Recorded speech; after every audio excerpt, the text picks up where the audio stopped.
신앙 고백 우리 하겠습니다. 나는 전능하신 아버지 하나님 천지의 창조주를 믿습니다. 나는 그의 유일하신 아들 우리 주 예수 그리스도를 믿습니다. 그는 성령으로 잉태되어 동정녀 마리아에게서 나시고 본디오 빌라도에게 고난을 받아 십자가에 못 박혀 죽으시고 장사된 지 사흘 만에 죽은 자 가운데서 다시 살아나셨으며 하늘에 오르시어 전능하신 아버지 하나님 우편에 앉아 계시다가 거기로부터 살아있는 자와 죽은 자를 심판하러 오십니다. 나는 성령을 믿으며 거룩한 공교회와 성도의 교제와 죄를 용서받는 것과 몸의 부활과 영생을 믿습니다. 아멘. 찬송가 254장 부르시죠.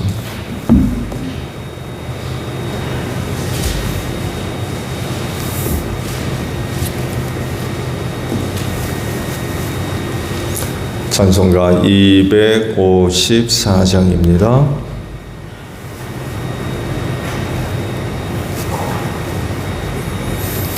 내 주의 보혈은 정하고 정하다. 내 죄를 정케 하신 주 나로라 하신다.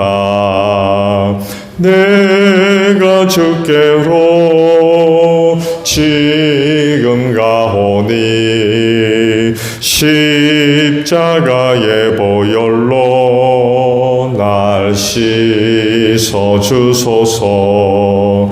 약하고 추해도 주께로 나가면 힘 주시고 내 추함을 곧 씻어 주시네. 내가 주께로 지금 가오니 십자가의 보혈로 날 씻어 주소서. 나로라 하심은 온전한 믿음과 또 사랑함과 평안함 다 주려 함이라. 내가 주께로 지금 가오니 십자가의 보혈로 날 씻어 주소서. 큰 죄인 복받아 살 길을 얻었네. 한없이 그 은혜 베풀어 주소서. 내가 주께로 지금 가오니 십자가의 보혈로 날 씻어 주소서. 그 피가 맘속에 큰 증거 됩니다. 내 기도 소리 들으사 다 허락하소서. 내가 주께로 지금 가오니 십자가의 보혈로 날 씻어 주소서. 아멘. 말씀을 봅니다. 마태복음 18장 21절에서 35절 마지막 절까지 있는 말씀이에요. 그때 베드로가 예수께 다가와서 말하였다. 주님, 내 형제가 나에게 자꾸 죄를 지으면 내가 몇 번이나 용서하여 주어야 합니까? 7번까지 하여야 합니까? 예수께서 대답하셨다. 7번만이 아니라 70번을 7번이라도 하여야 한다. 그러므로 하늘나라는 마치 자기 종들과 셈을 가리려고 하는 어떤 왕과 같다. 왕이 셈을 가리기 시작하니 10,000달란트 빚진 종 하나가 왕 앞에 끌려왔다. 그런데 그는 빚을 갚을 돈이 없으므로 주인은 그 종에게 자신과 그 아내와 자녀들과 그 밖에 그가 가진 것을 모두 팔아서 갚으라고 명령하였다. 그랬더니 종이 그 앞에 무릎을 꿇고 참아주십시오. 다 갚겠습니다 하고 애원하였다. 주인은 그 종을 가엾게 여겨서 그를 놓아주고 빚을 없애주었다. 그러나 그 종은 나가서 자기에게 100데나리온 빚진 동료 하나를 만나자 붙들어서 멱살을 잡고 말하기를 내게 빚진 것을 갚아라 하였다. 그 동료는 엎드려 간청하였다. 참아주게 내가 갚겠네.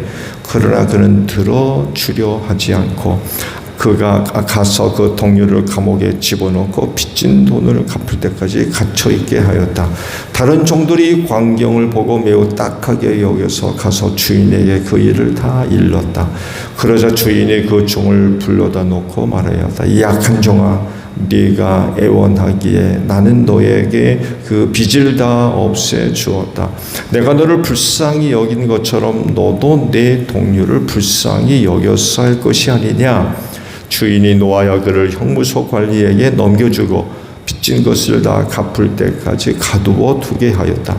너희가 각각 진심으로 자기 형제 자매를 용서해 주지 않으면 나의 하늘 아버지께서도 너희에게 그와 같이 하실 것이다. 아멘. 오늘 아침에는요 23절에 있는 말씀을 봅니다. 그러므로 하늘나라는 마치 자기 종들과 셈을 가리려고 하는 어떤 왕과 같다라는 말씀입니다. 오늘 아침에 보신 그 말씀들은 그 유명한 용서의 횟수에 관련된 그런 그 말씀이죠. 근데 이 말씀은 독립적인 그런 그 내용이 아니라 앞서 우리가 말씀을 본 죄를 짓는 사람에게 충고해 주는 말씀과 연결되어져 있습니다. 말씀을 보셨듯이 문제가 뭐예요? 문제가 여기서 되는 부분은 죄를 짓는 사람이 그 충고의 말을 듣지 않을 때입니다. 돌이키지 않는다는 거죠. 회개하지 않고. 그리스도 예수님이 뭐라고 하십니까? 그런 사람은 이방인과 세리같이 여겨라. 그래 말씀하세요. 근데 여기서 끝나지 않죠? 여기서 끝나지 않습니다. 진짜 예수님이 하시려고 하셨던 말씀이 그 이후에 쭉 기록되어 나오고 베드로의 질문을 통해서 마칩니다. 하나님의 진짜 의도가 뭐냐.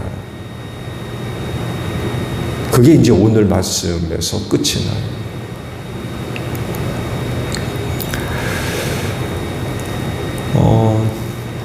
죄 짓는 사람에 대한 충고 굉장히 중요하게 다뤄지고 있죠. 왜? 회개시켜야 되기 때문에. 계속 죄 짓는데 그 내버려두면 어떻게 되겠어요? 지옥 갈 수밖에 없잖아요. 그 영혼 구원이라도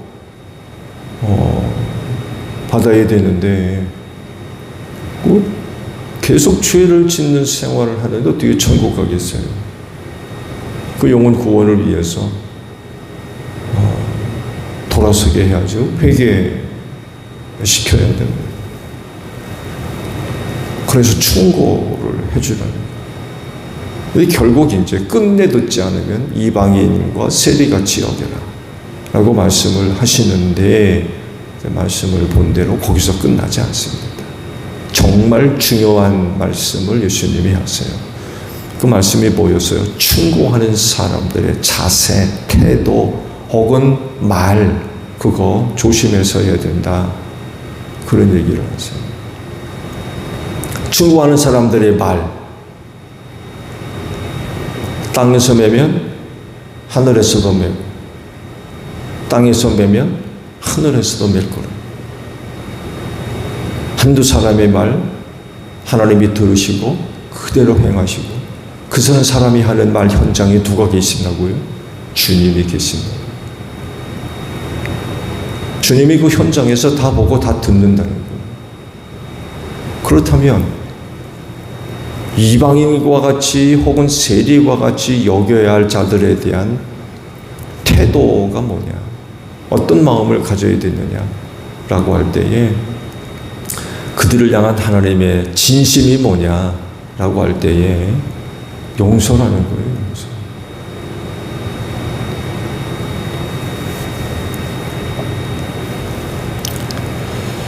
회개하고 구원에 이르기를 바라시는 분이 바로 하나님이시라니, 그런 하나님의 진심이 뭐겠어요? 결코 이방인과 세리같이 여겨라는 데서 끝나지 않는다는 거예요.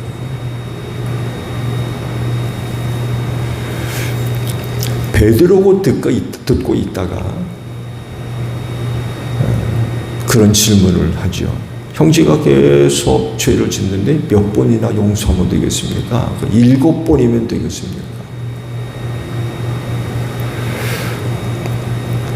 그러자 예수님은 70번씩 7번이라도 해주라. 이게 무슨 얘기예요? 계속해서 용서해 주라는 얘기죠. 계속해서 용서해 주라. 왜? 이게 진정 하나님의 마음이라는 거예요.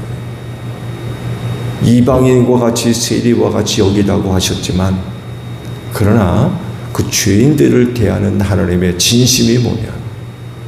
진심이 뭐냐? 회개하고 구원에 이르기를 바라시는 분이기 때문에, 그렇게 하려면 어떻게 해야 돼요? 용서해야 돼요. 용서해 주라는 거.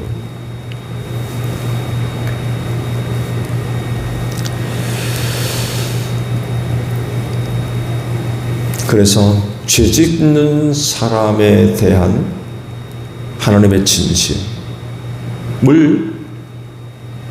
권면하는 사람이 안다면, 이방인과 세리와 같이 여기라 하셨지만, 그러나 그들에 대해서 마음을 항상 열어놓고 있어야 돼요.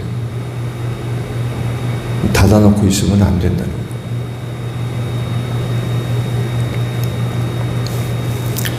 항상 용서할 수 있는 가능성을 갖고 있어야 된다는 거예요. 이젠 끝, 그게 아니라. 그건 하나님도 그렇게 안 하신다는 거예요. 회개하여 구원에 이르기를 바라시는 분이 하나님이시기 때문에 끝까지 참고 기다리시는 분이라는 거예요. 회개해야 할 용서의 가능성을 항상 열어놓고 계신 분이라는 거예요. 그러면서 하늘나라에 대한 비유의 말씀을 한 가지 베드로에게 들려주죠. 셈을 자기가 데리고 있는 종들에게 셈을 하려고 하는 어느 나라의 왕과 같다. 그러면서 100달란트 빚진 종을 불러들이죠. 그리고는 다 갚아라. 너 내 가족 안에 다 팔아서라도 그 빚진 거 갚으라고. 당연히 요구할 수 있죠. 근데 그 종이 그래요. 아유, 조금만 참아달라고. 우리 갚을 테니까 조금만 기다려주세요. 애원을 했다고 그래요. 그 모습을 본 왕이 불쌍해가지고 다 탕감해줬어요. 여러분, 그 주소 밑에 있나요? 한 달란트가 얼마가 되는지.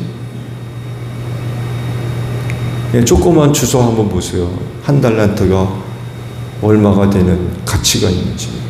100달란트면요, 그건 대단한 돈입니다.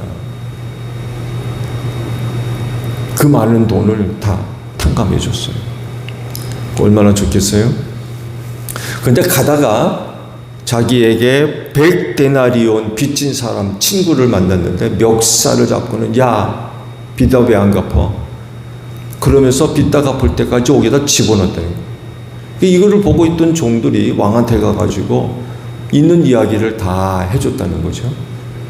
그 왕이 그 탕감해준 종을 불러대어가지고 너 어떻게 그럴 수 있느냐? 나는 너희 빚 100달란트를 다 탕감해줬는데 너한테 100다나리온 빚진 친구를 안 갚는다고 옥에다 가둘 수 있느냐? 내가 나한테 그 많은 빚을 탕감받았다 그러면 그 친구도 내가 탕감해줘야 될 게 아니냐? 그러면서 빚을 다 갚을 때까지 옥에다 집어넣었다고 그러죠. 하늘나라가 이렇다는 거예요.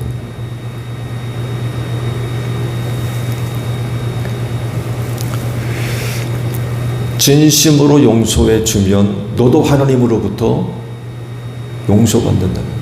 반대로 용서하지 않으면 너도 하나님한테 용서 못 받는다는 거예요. 하늘나라가 이런 곳이에요.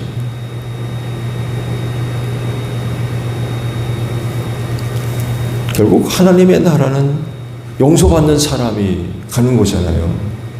용서받지 않고 어떻게 천국 가요? 근데 누가 천국 가느냐? 결국 하나님으로부터 용서받은 사람인데 그럼 누가 하나님한테 용서받느냐라고 할 때에 용서해주는 사람.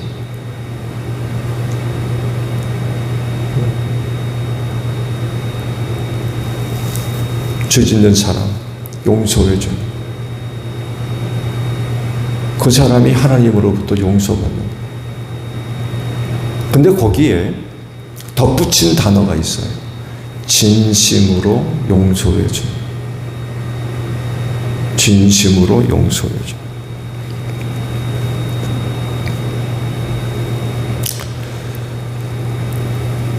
(70번씩) 7번이라도 용서를 하라는 이야기는 계속해서 용서해 주라는 그런 이야기죠. 꼭 그만큼만 하라는 건 아니에요. 계속해서 용서. 그러면 하나님도 그런 나를 계속해서 용서해 주실 겁니다.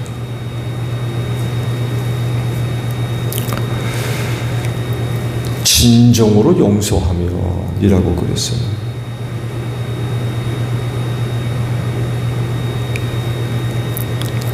여러분, 진정으로 용서하는 게 뭐예요?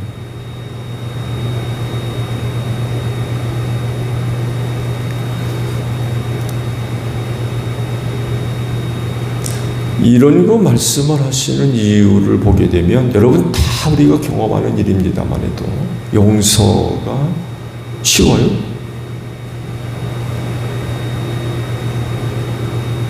쉬워요? 쉽지 않습니다. 그 죄의 내용 혹은 성격에 따라서 어떤 것들은 쉽게 용서가 되지만 어떤 것들은 쉽지 않아요. 지난 주일에 말씀받죠. 스데반 가족. 자기 아들, 형, 오빠, 동생, 돈도 초적인 사울. 여러분 가족 가운데 사울에게 돌 맞아 죽은 사람이 있다고 생각해 보세요. 스데반 뿐이겠습니까? 사울이요 교회를 핍박할 때 스데반만 죽였겠어요?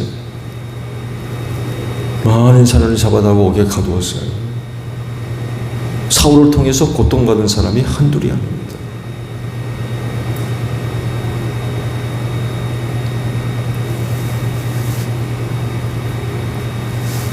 예루살렘 교회에 있었던 일을 생각해 보세요. 유대교로부터 큰 핍박이 일어나서 성도들이 뿔뿔이 흩어졌다고 그러는데 여러분 뿔뿔이 흩어졌다 그러면은 이런 얘기입니다. 그 예루살렘 교회에 다녔던 성도들의 그 가정들이 풍비박산 났다는 얘기예요. 핍박을 피해가지고 다른 곳으로 피신 가야 되면 집을 버려야 되잖아요. 피신해야 되는데 가족 뿔뿔이 흩어질 수도 있어요. 그렇게 고통받았던 사람들, 그런 사람들 입장에서 사울이 용서가 될까요? 쉽지가 않은 거예요. 근데 예수님이 하늘나라를 말씀하시면서 진정으로 용서함이라 했습니다. 진정으로 용서. 그럼 진정으로 용서하는 게 뭘까요?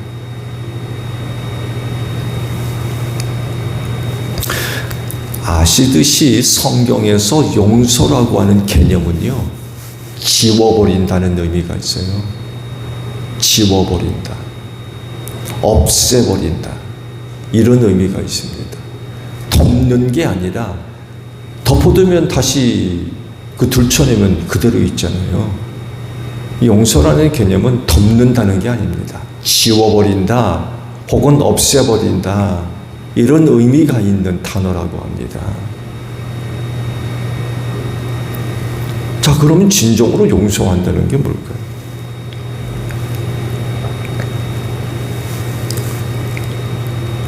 의도적으로 생각하지 않는 겁니다. 진정으로 용서할 때 그건 의도적으로 기억하지 않는 거예요.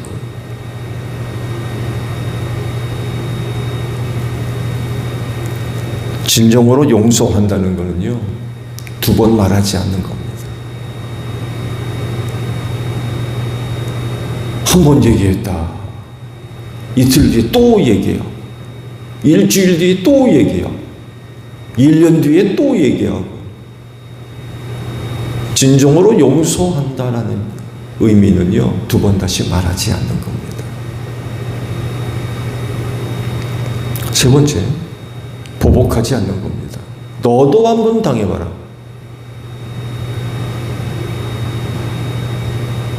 보복하지 않는. 여러분, 유대법에 보복법이 있죠. 눈은 눈으로, 이는 이로. 진정 용서라고 하는 개념은 보복하지 않는 겁니다. 진정으로 용서라는 것은 대가를 요구하지 않습니다. 내가 너를 용서하는 테니까 뭐 어떻게 해라. 대가를 요구하지 않습니다. 진정으로 용서한다는 것은요, 그 사람에 대해서 부정적인 말 하지 않습니다. 나쁜 말 하지 않는다는 것. 이와 관련해서 수근거리지 않습니다. 그리고 나쁜 소문 내지 않습니다. 진정으로 용서한다는 건요, 피하지 않습니다. 그 사람 만나는 거 피하지 않아요. 숨지 않습니다. 얼굴 돌리지 않습니다. 진정으로 용서한다라고 할 때 또 다른 의미들을 찾아본다면 이야기를 나눕니다.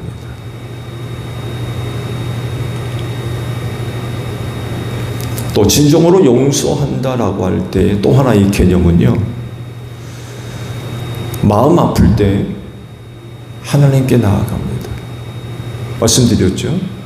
어떤 건 되지만 어떤 건 쉽게 해결이 안 돼요.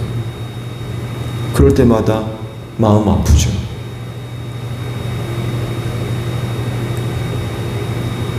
그럴 때 하나님께로 나아가.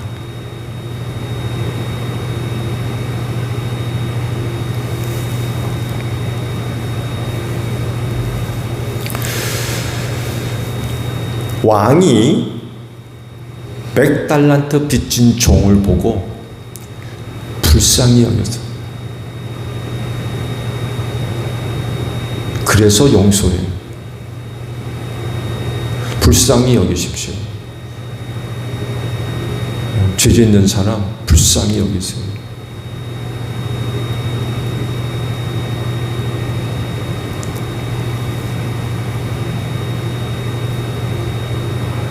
불쌍히 여기지 않으면 용서할 수 있는 동기를 잃어버립니다. 그렇지 않나요? 불쌍히 여기지 않는데 용서가 어떻게 돼요? 불쌍히 여기십시오.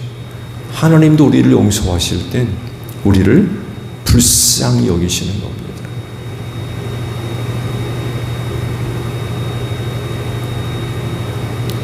누군가가 죄를 짓는다는 것은 누군가 그 사람의 죄로 인하여서 고통당한다는 얘기거든요. 고통당하는 사람은 어떻겠어요? 감정과 느낌이 조울리만무죠. 그렇지 않나요?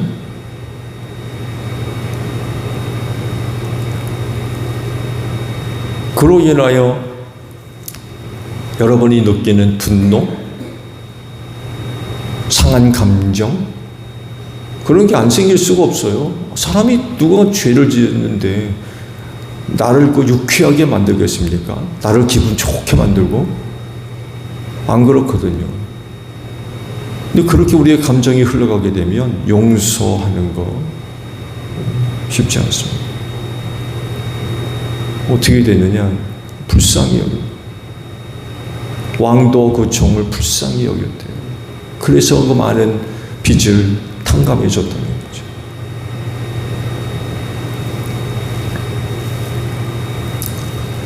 네, 불쌍히 여기십시오. 그리고 계속 용서해 주세요. 쉽지 않겠죠? 쉬운 일이 아닙니다. 그렇지만 우리가 그렇게 하지 않으면 하나님도 나를 용서하지 않으신다는 거예요. 천국 가요 못 가요? 하나님한테 용서받지 못하면 천국 못 갑니다. 우리가 천국을 가기 위해서라도 불쌍히 여기고 계속해서 용서해 줘야 될 것 같아요. 오늘도 여러분 주변 가운데 용서받아야 할 사람들 있을 수 있어요. 그렇죠? 용서받을 사람 없어야 되는데 있을 수 있습니다. 그 잘 해결하십시오. 잘 해결하세요. 진정으로 용서하십시오. 진정으로 용서하실 수 있도록 애쓰셔야 돼요. 쉬운 일이 아니기 때문에 그렇습니다. 불쌍히 여기는 마음이 여러분들 가운데 있어지기를 바랍니다. 그래서 계속해서 용서해 주는 것만큼 나도 하나님으로부터 계속해서 용서받을 수 있어요. 그 은혜로 천국 가는 거죠. 오늘도 여러분 통하여서 위대한 용서가 고백되어지는 또 귀한 하루가 되시기를 바랍니다. 주기도문 합니다. 하늘에 계신 우리 아버지, 아버지의 이름을 거룩하게 하시며 아버지의 나라가 오게 하시며 아버지의 뜻이 하늘에서와 같이 땅에서도 이루어지게 하소서. 오늘 우리에게 일용할 양식을 주시고 우리가 우리에게 잘못한 사람을 용서하여 준 것 같이 우리 죄를 용서하여 주시고 우리를 시험에 빠지지 않게 하시고 악에서 구하소서. 나라와 권능과 영광이 영원히 아버지의 것입니다. 아멘. 기도하겠습니다.